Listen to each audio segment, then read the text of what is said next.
Hi Sunshines, welcome back to my channel.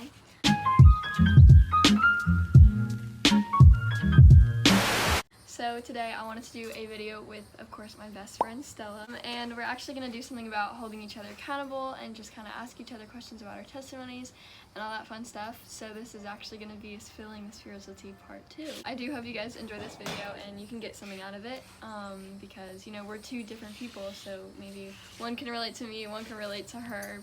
The first thing is like deciding when you were going to give your life to Christ and why. My parents were Christians, and so when I was born, I was raised in a Christian home, and when I was younger, when I got baptized is when I was like 7, 8, 9. I was pretty young, but I was like, well, I believe in Jesus, and I believed he died on the cross for us, so that's what I want to do. But I was not like young enough to fully understand that like you have to have a relationship with him and everything, and so I just continued living my life like normal. Like I was a good kid, so it wasn't like I was doing anything terrible or anything. And then I would say like going into like 7th or 8th grade, I went to a camp, Lake Aurora, and it got a lot more serious for me when I was there.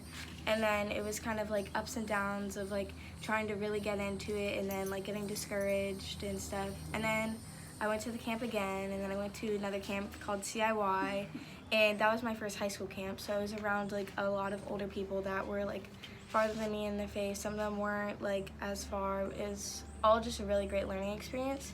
And then after that is when I like really started to like understand that it was a relationship that mattered and not just like believing it.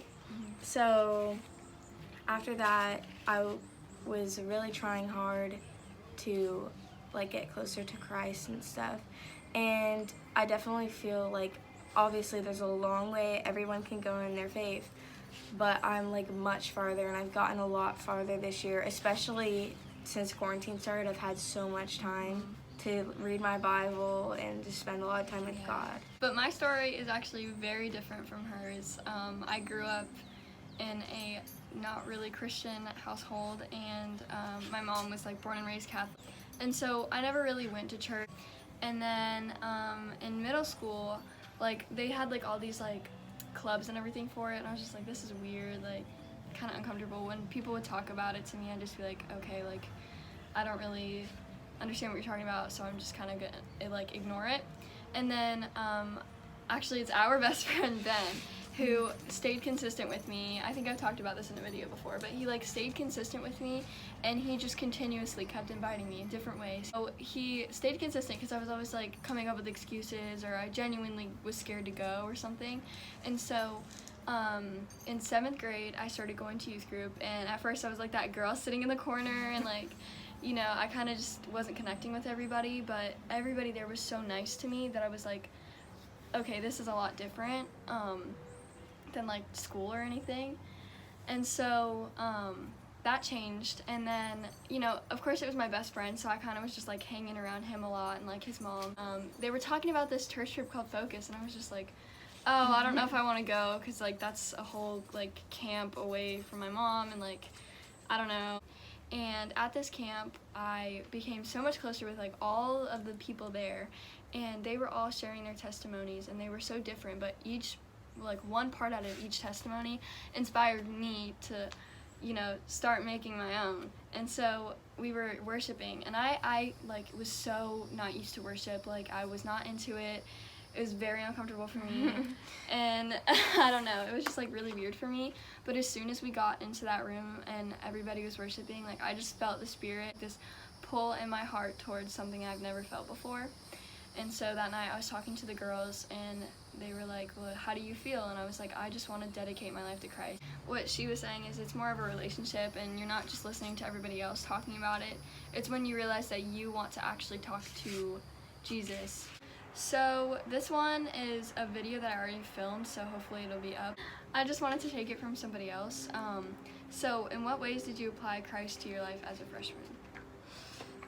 Okay, so basically my CIY trip that I was talking about before, that was the summer before freshman year, and so I was like really like had a fire in my soul and everything. But the hardest part about camps is keeping like that like fiery flame like going, it's really After. it can be really difficult. And so like I said, like I'm not a bad person or anything, but everybody like makes mistakes and messes up and stuff. So like in freshman year I started hanging out with like people that weren't like a bad influence on me, but they weren't bringing me any closer to Christ.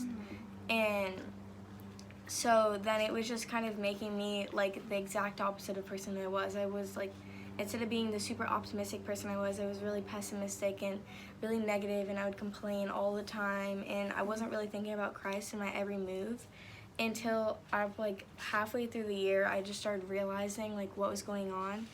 And it was kind of actually after like freshman year had like ended, like once you're doing it online school is when like these past like few months I've really grown a lot and like just realized like what was going on and matured from all of it. And so I'd say that's like how I applied it, was just spending time with God. So I was kind of already like, I didn't change that much from 8th grade, because by the end of 8th grade I kind of realized that, you know, I was going to stop letting the way other people think about me, like the way other people see me, as like a way to affect my relationship with Christ. And when I started doing that, obviously I lost a lot of friends, and I kind of felt like I was on my own.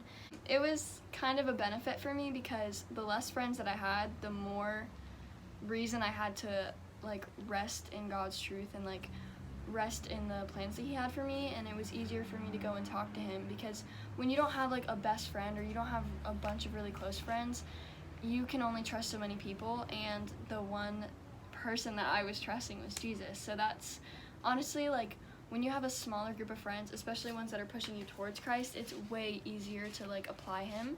But I'm not saying that I did every moment in high school, especially because I met a lot of new people, and there was a lot of influence that, you know, could have directed me in a wrong, like on a wrong path. But I'd say, honestly, just don't care about the different like stereotypes of a Christian, because that can really affect you. I feel like a lot of people are like, you have to be perfect as a Christian, especially in high school. You can't date, and you can't like go out to certain places. You can't wear certain things. But that's honestly like not how I feel about it at all. And so I think that's what we're gonna talk about next. Is because I had a small group of friends, I was kind of just talking to Christ and to them the same. Like, I wasn't hiding anything from them, but I wasn't hiding anything from Christ either. And so I was able to listen to if my friends were holding me accountable. So my church stresses it a lot, and it's basically just like if I saw Brooklyn going down a bad path, I would like in a loving way tell her and try to help her and direct her towards Christ. But you can't be too overbearing about it, because that'll only push them away. But there's a difference between that and then like if like sometimes people like get mad at their friends, and then they use that as their like they'll bring up everything that they do wrong then, and that's not how you should be doing it. You should be doing it in a way that you like want them to be a better person, and you want them to be better, and you want Christ to be there to help them, and you want to help them. Yeah, as best friends, we kind of had a fall off between 8th grade and freshman year, and honestly, having that brought us closer to each other, one, and closer to Christ, like applying him into our relationship. So I'm not saying like, I'm saying like a friendship, but I strongly believe that applying Christ to the center of every relationship you have, whether that's with your mom and you, your best friend, your sister, boyfriend, your girlfriend, like whatever, whoever it is, you still need to apply Christ to the center of it, because he is like, I don't even, like, he's the one that's gonna know what's gonna happen between you. When you're holding someone accountable, it doesn't mean that you're pushing them to do something that they're not comfortable with, or pushing them to do something that they don't know that they're doing wrong. You know, when you're holding somebody accountable, you're letting them know how you see it, and letting them take it however they want to. And you should, like, before I, like, obviously it's in a situation where you can't do this, you just gotta scratch your brain for the best information you got. But if you have time to go read your Bible and pray about it on, like, what you should tell to them, then you should really, like, I would recommend doing that, because the Bible is honestly, the book of everything you need to Yes. know. Another thing, also, you were talking about something earlier that made me think of this, and then now it's kind of off topic. But, Yeah, it's okay.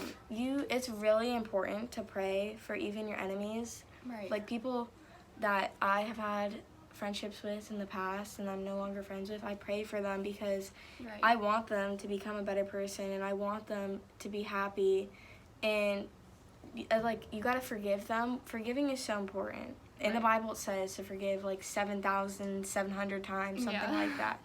And so you gotta do it. But forgiving doesn't mean like going back and becoming best friends with them again. Yeah, exactly. Just forgive them and pray for them and move on if you feel like that's what you need to do. Ultimately, Christ is going to show you where to go next with that. Yeah. When you're praying about somebody else, you're also simultaneously praying about what you're going to do with that person after everything is said and done. I think that we've kind of hit everything that we wanted to. Thank you so much for filming with me. You're welcome. Let me know if you guys want to see any more videos with Stella, because I really do enjoy just like having her here. And if you stay till the end, comment a seashell emoji. Okay, thank you guys so much for watching this video. Bye, vloggy.